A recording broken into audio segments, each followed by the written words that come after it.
لقد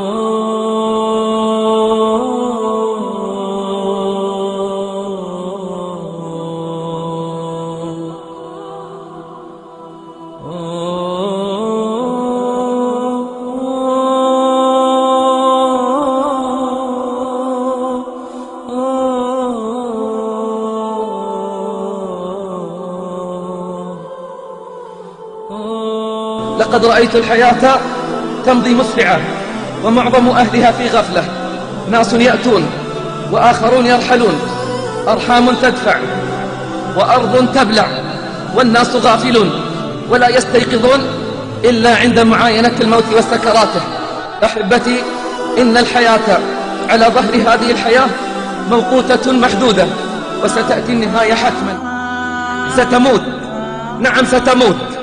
إنها الحقيقة التي نهرب منها دائما، إنها الحقيقة التي يسقط عندها جبروت المتجبرين وعناد الملحدين وطغيان البغاة المتألهين.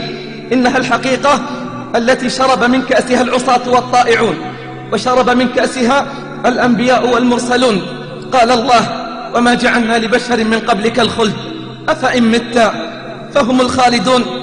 كل باك سيبكى، وكل ناع سينعى، وكل مذخور سيفنى، وكل مذكور سينسى. ليس غير الله يبقى، من علا فالله أعلى. اعلم بارك الله فيك أن لا سبيل للخلود في هذه الحياة. اعلم بارك الله فيك أن لا سبيل للخلود في هذه الحياة، فالكل سيموت. ليت شعري بعد الموت أين تذهب، رحم الله من اعتبر وتأهب. ليت شعري بعد الموت أين تذهب، رحم الله من اعتبر وتأهب.